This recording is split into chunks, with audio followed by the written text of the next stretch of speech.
a call came on the phone, and it was a lady who told me that she had been paralyzed and that she was frightened. And so we were talking. And in the course of the conversation, all of a sudden the lady became very excited and almost hysterical. And so I paused a minute, and she shouted, keep talking, please keep talking, because I can move my legs. I can move my legs. and so I kept talking, and well, I got a letter from her yesterday, and she says, I'm getting along fine, I'm getting around fine, and I'm coming to Mountain Brook. Well, I don't often tell stories like that, but I tell it this time because I know full well just what seemed to do the work, what seemed to do it. I can tell you that love does the work. Love does its good work. You see, God is love, and God is all. And I know that I'm not separate nor apart from that all, so I'm love too. And I know that the voice that I talk to, or the one that calls me, or the one I see, as I see you right now, you're not separate nor apart from me. I'm love. That makes you love too. Love is all that's real of me, of mine. It's all I've ever been or could be. It's all I've ever seen or could see. Love, just gentle, simple love.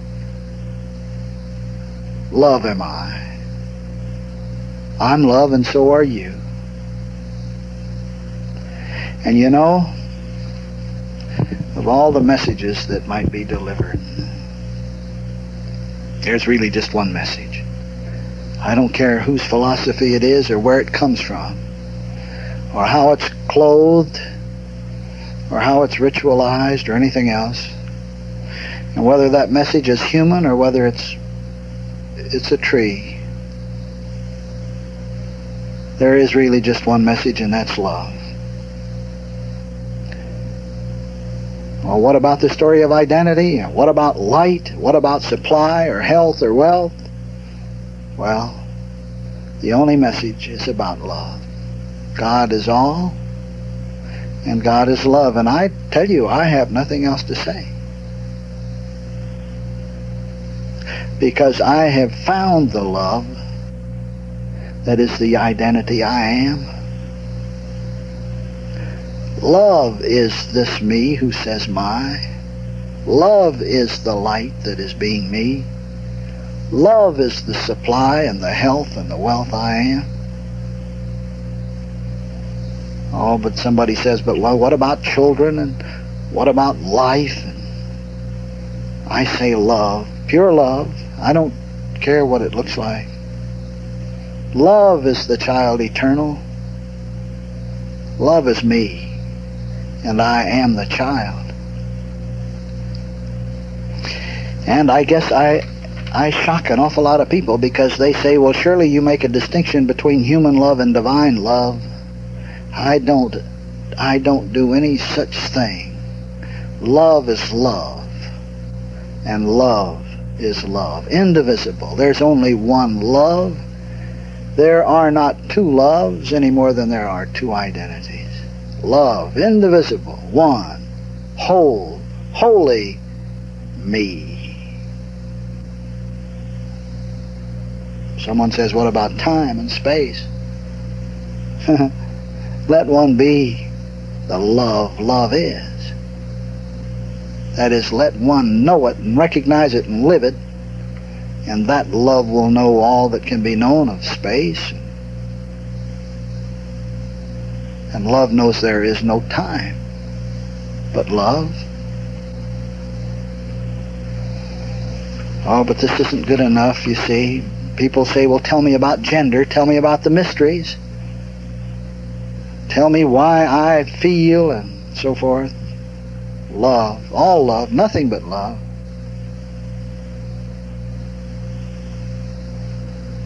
I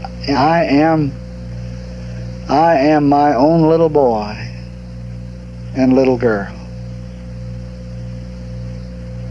I am my own scuffed knees and dirty feet. I'm my own grass in my shoes and rocks, and I'm my own dirt in my ears, and I'm my own runny nose and tears, and my own bright eyes and excitement. And I'm also my own fear, if I am afraid. And you folks know that I spend much time out among the trees, as much as I can, out in the woods. And I am my own back roads and trail. I'm my own river banks and fields and campsites. I love am my own hawk that soars above. And I am my own mountain. And I'm my own sweat and dirt and tired legs. and I love am my own cool stream of water and firewood and lonesome campfire. Love, the love that God is, the God love that is all I am, is my sleeping bag and the night sounds. Love is my lollygog, too, tied there to a tree. And that's a river of love she floats in. I love, am not separate from my sights and sounds. We are one. One whole, total love am I. And love does the work. Love does the work. I know love does the work. I know the lady will forgive me for reading these words. This comes from a lady who, as the world would say, was blind. Listen to these words. Oh, Bill, it's so marvelous. I'm driving my car, seeing all the beautiful, dirty, dusty places that need cleaning in my house. Once more able to see the steps, and so able to work in the garden. I'm almost caught up with the chores, and then I'll get out the paints and really be able to express my joy. One more thing. I know that anything I see is good because I can see it. What does that work, as appearances go? Is love. Nothing but love. Love does the work.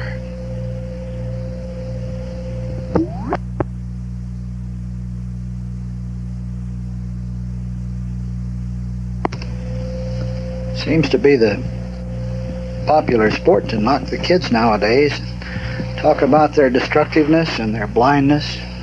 But I would like to read you the words to one of their songs.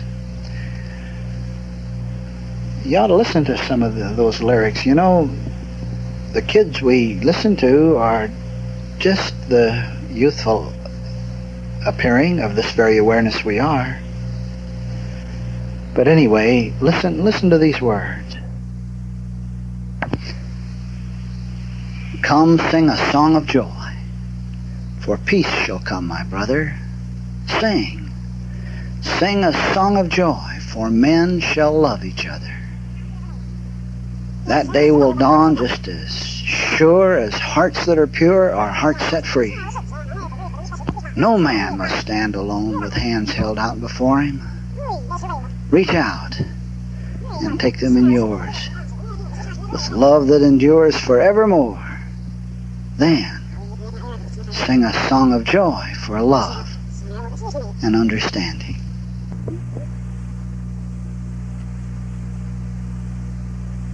It is the intellectual nature of us that denies the simplicity of reality. Yet, wherever the light has been found, in whatever period or culture, and regardless of the former beliefs of those within whom this light has bloomed, or upon whom it has shone. The word, this light has bloomed, or upon whom it has shone. The words that tell of it, the words that tell of this light, invariably speak of its availability, of its tenderness, and of its transcending simplicity.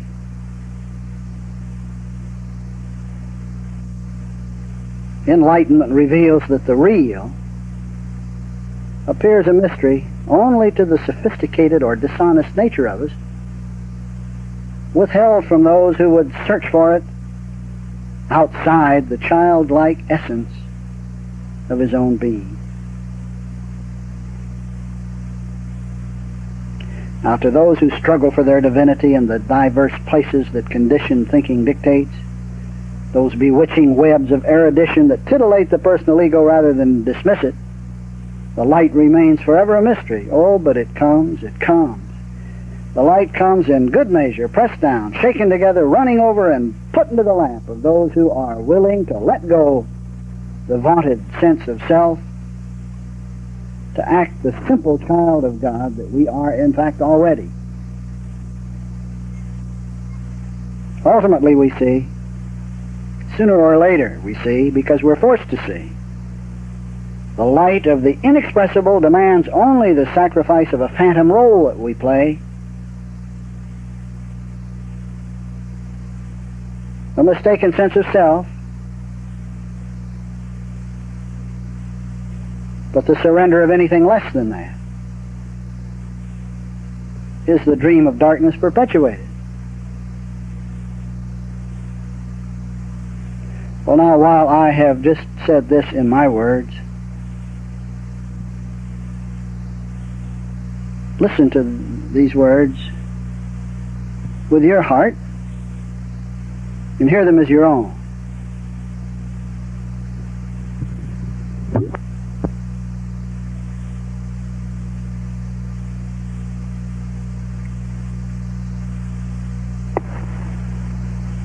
We've all heard the story of the phoenix. Well, the phoenix is not a mythical bird. It is not. It soars and sings. Even now, a new phoenix wings his way in the sun.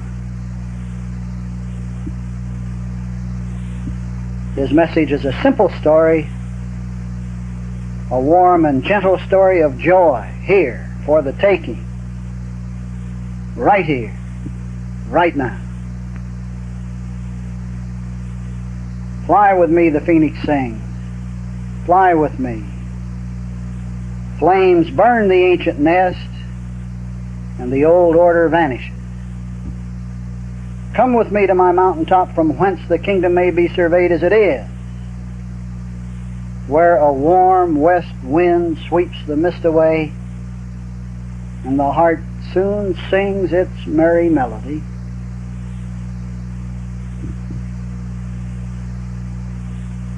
Yes, the phoenix flies, but mankind looks in other directions, searching the crevices for sustenance. Well, who looks up and finds me? Those who find light to be the sufficiency they are already.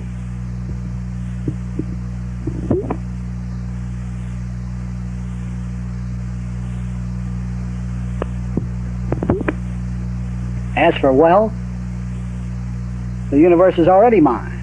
The universe is already ours. It was the Father's good pleasure to give us the kingdom. Isn't this so? Now, as for myself, as far as dollars go, at least all I have ever had have been turned loose quickly in order to write another page or to tell a story in another place. I have found that to be a hoard of dollars in this activity is to be a dry well. This doesn't mean that one isn't to have dollars. It is to say that to be a hoard of dollars. But I can assure you this, that in this study you will find your supply, becoming ample, and without a need to worry about your obligation. You just may as well expect it, because it is as inevitable as the fruit that follows the bloom, as the seed that follows the fruit.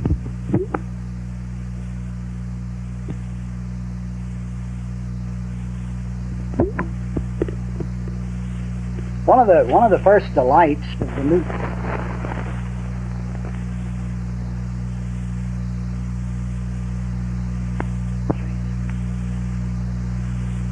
But sooner or later we let that go. We find that it isn't what they say that matters half so much. It's finding out what we believe. Right here, as ourself, here, as I. You see, our actions on the daily scene, our actions in the world, our actions from the time we get up until the time we go to sleep are determined by what we inwardly believe, ourselves. And if those actions appear to be producing an experience of unsatisfying proportions, those actions appear to not be producing the sustenance that's necessary nor the happiness, well then reading 25 more books isn't the answer.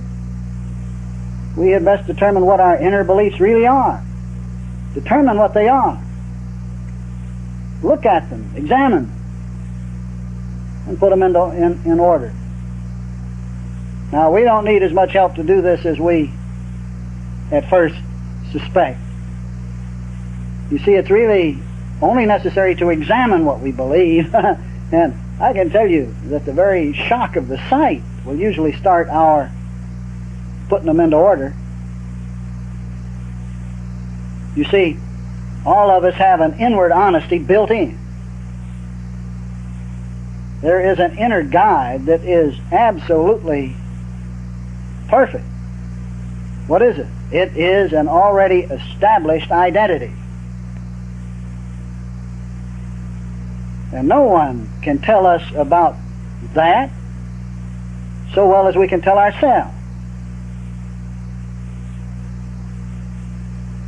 Well, how does one examine his own self-concepts? There are many ways. Many ways. But reading is not one of those ways, really, because reading is a continual surveillance of other ideas, what other people think. Of course, I realize that those other people are here as I, too. And this is why we read. And if one will read slowly and contemplatively, then reading is great, but so often we don't. Meditation, you see, is a sitting still and letting one's own entity come forth and reveal itself. And writing is precisely that same action, except it winds up in tangible words so that they can be examined and looked at. Well, about this habit of thinking, well, I must read someone else's words, someone else's books, this is, of course, good. Especially those of us who have had our reading restricted to official and approved publications. You see, we are understandably prone to do a lot of catching up.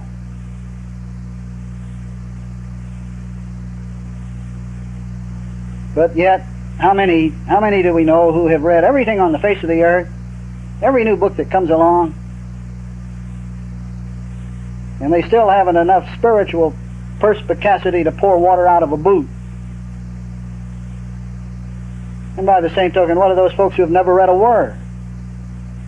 Are they doomed to some sort of eternal damnation just because they don't know about this or that spiritual concept, or this or that belief? There should be a happy balance between reading and meditative writing or contemplative writing, or just between reading and meditation, or between reading and then going out and looking at the beauty that isness is. There has to be a balance between inputting and outputting. Well, listen, what is the purpose of human activity? What is the real and genuine purpose of this grand and glorious rat race that we see the whole world engaged in, if it isn't ultimately to get into a position, or to get into a recognized position within which we are able to help our sense of a greater selfhood. That is to help others. What is our sense of a greater selfhood? That is to help others.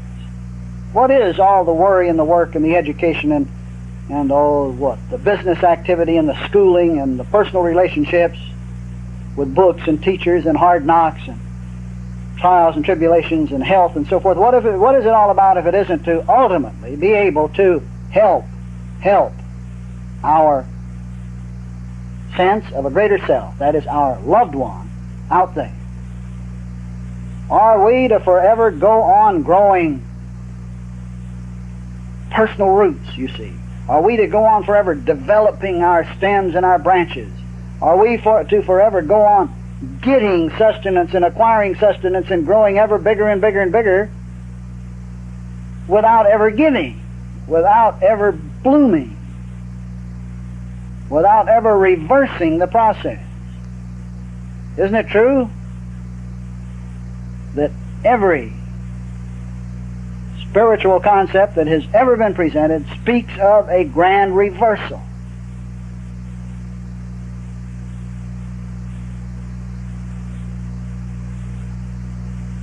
Don't you think that there must ultimately be a time when all of our acquiring is to yield itself as a means by which we are to start giving our inner essence to the world? I can tell you that the time arrives to bloom. The time comes when we find ourselves in a position to render love and devotion to our stranger, to our sense of a greater self. The time comes when we are called on to help others. But I mean to help others with the physical substance of our being, which we have scrupulously accumulated over so long a time. And this is the real giving. It is an aspect, at least, of the real giving that comes home to us tenfold, hard-pressed, shaken together and running over.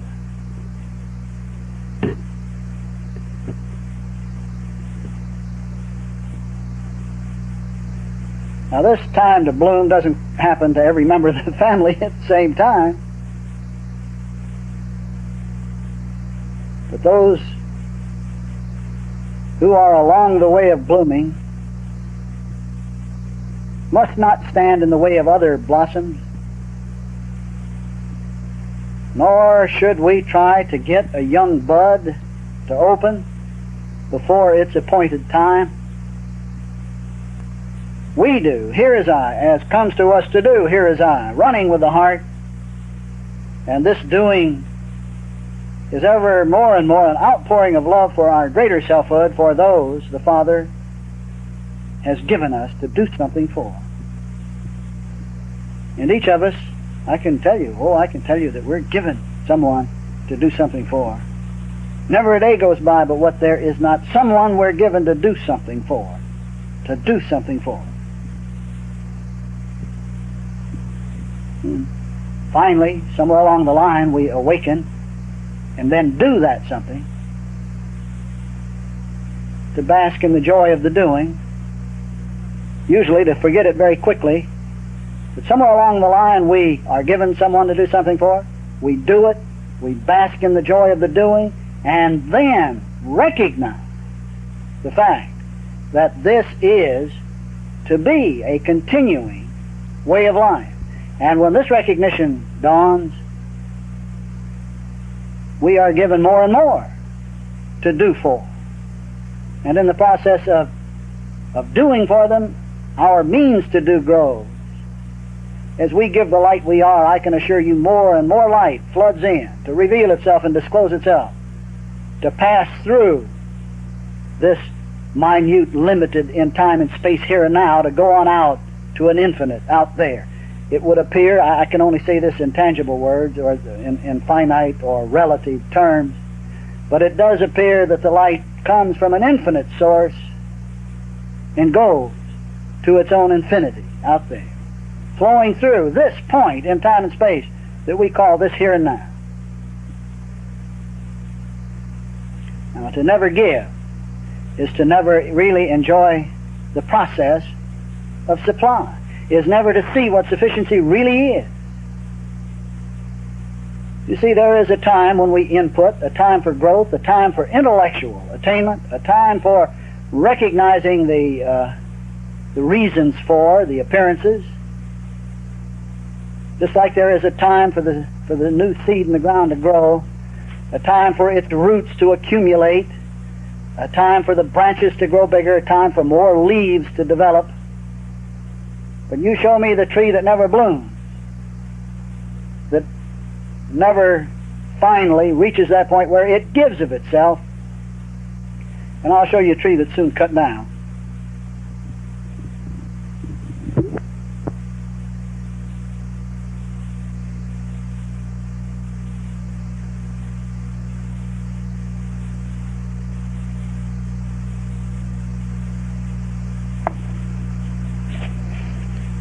There is a saying that when the prize is big enough, the path to it is not a narrow trail, but a mission. Well, the prize of this activity is bigger than any prize the world can offer. There has never been such a prize. There has never been a greater reward for the finding. This search, or this activity, yields the discovery of the self. This prize is love. This prize is the conscious discovery of light and love and inspiration and enthusiasm and sparkle and youth. Our reward is the discovery of the goal for which we have been searching for so long. Our prize is the light we are, the love we are, the freedom and wonder and excitement we are.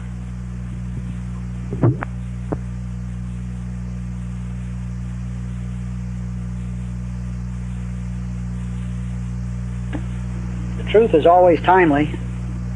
Sometimes it doesn't appear why certain things break into consciousness, but in time it becomes clearer. Reasons present themselves, and we see why living intuitively is so important. Well, now, when something comes for us to do, we should sit loose and do it, even when the reasons are not clear. The heart, you see, isn't fooled. The heart isn't fooled. We sit loose and we make ourselves a clear channel for identity. The identity we are, to express itself uninhibitedly.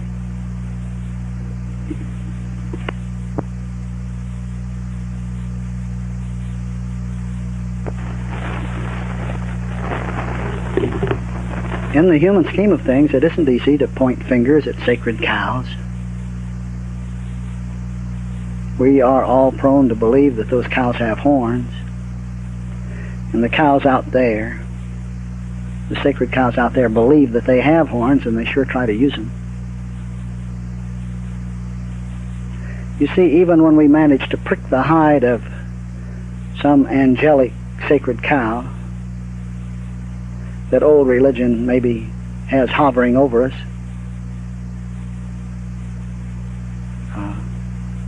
the rush of the escaping hot air is likely to sear us, and if that doesn't, the canvas balloon may crush us in its collapse. But the matter of iconoclasm should be understood. Now, it is not my intention here to be an iconoclast in the eyes of the world. But you see, I could care less about what I look like to an out there.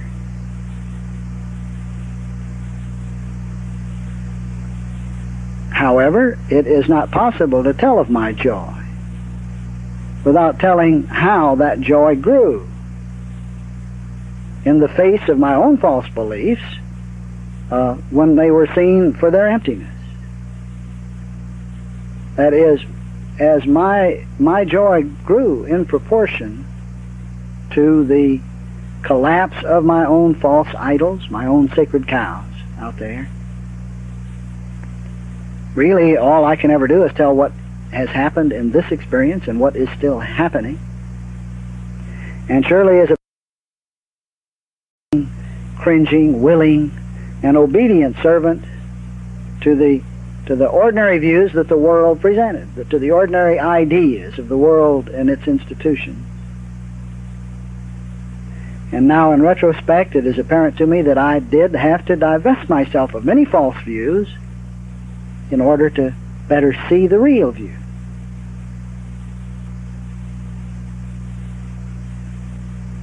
Ever clearer concepts appeared, and they appeared as the smashing of some idols and the turning away from others. And always, I must say that always, ultimately, there seemed to present itself a reply from the idol, a rebuttal of sorts, sometimes sharp, sometimes hard, sometimes easy, but always a response. And all I can do is say that the old nature of us, the old man, the old sense of self, doesn't take its annihilation lightly. It battles for its life. But it's only a belief. And a belief does not really have any power.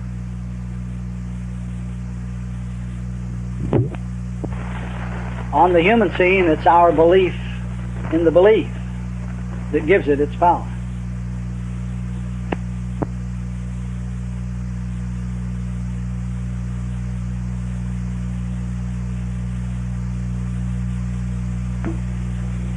Of the misconceptions that prevail, none tower so high, or any higher, than the Himalayan sacred cow, which is the institution of human marriage, the appointed guardian protector of love.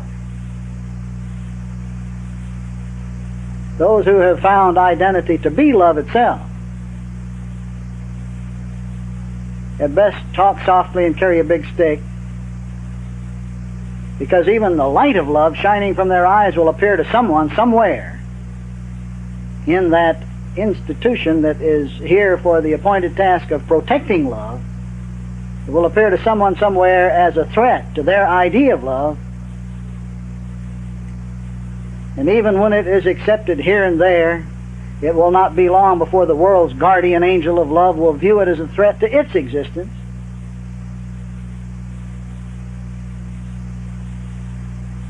Of all the creeping things that creepeth upon the earth that mankind does not have dominion over at all, it has to be that institution of marriage,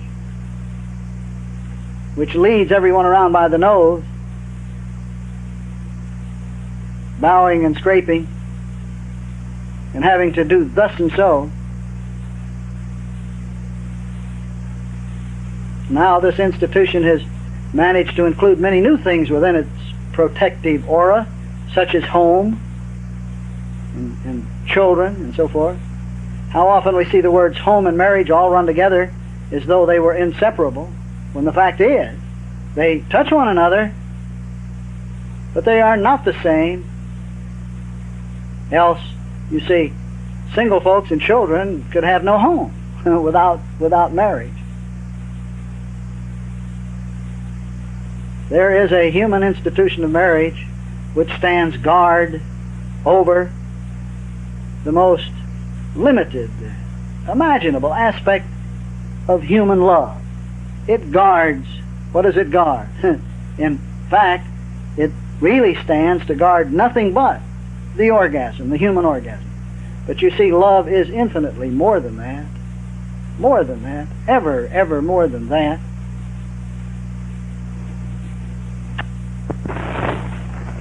Now listen. These statements are not to be construed as an attack on the institution of marriage, as though that institution should not exist. Because most certainly it should exist. It serves its purpose.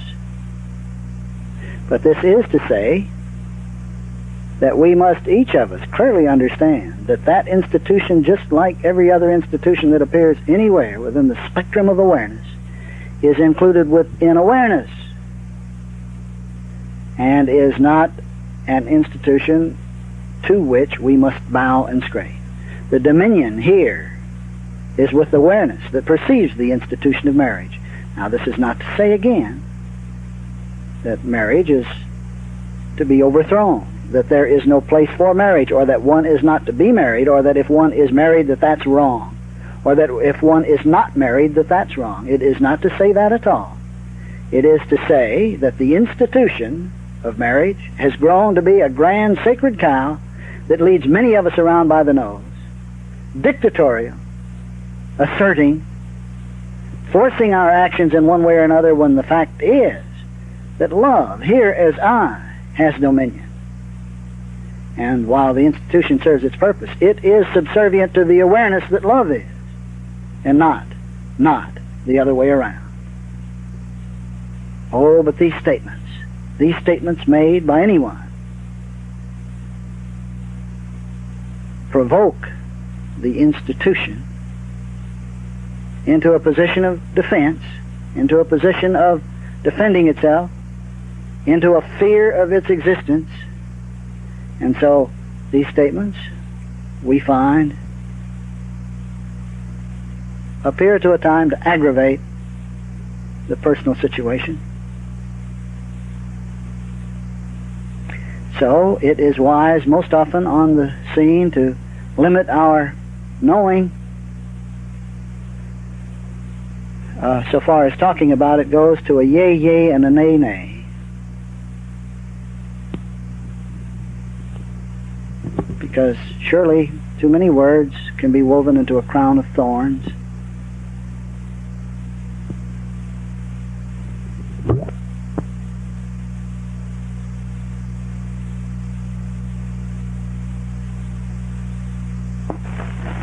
In the vignette that you have just heard, an iconoclastic statement, or what the world would call an iconoclastic statement, was made relative to marriage. And then it was followed by an explanation that hopefully made intellectual sense.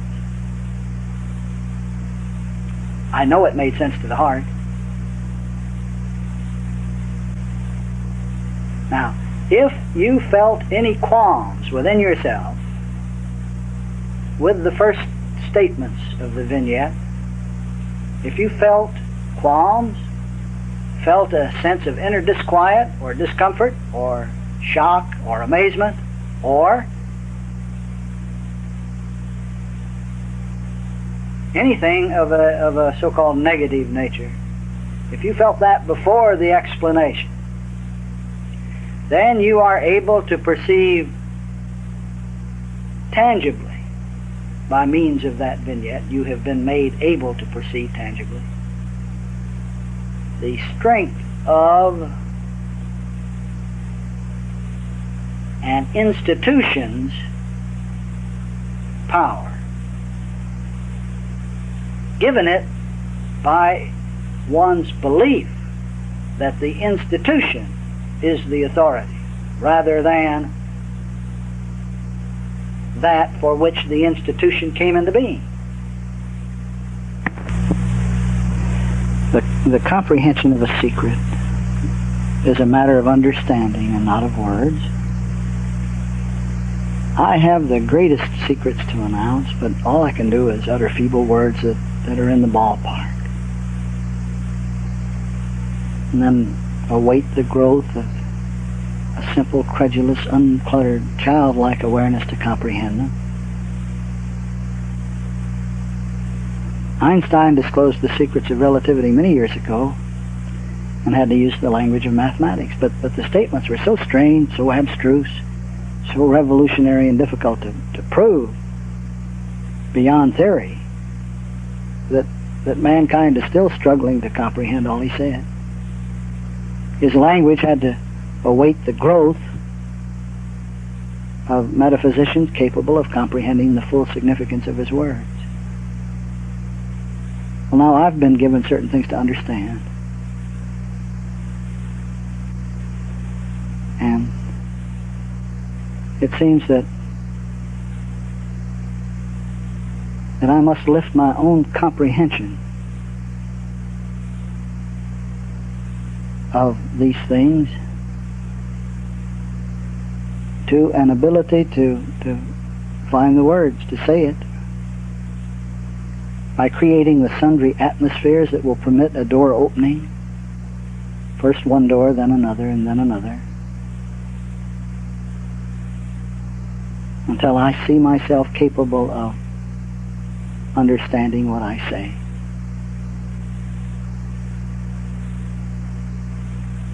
While that may sound mystical in content, it really isn't. One will not really understand all there is to understand about the matter of supply, this matter of sufficiency, until he understands about love, until he has come to perceive an identity that is love itself. It is the identity that love is that understands the nature of sufficiency and has the strength to live it.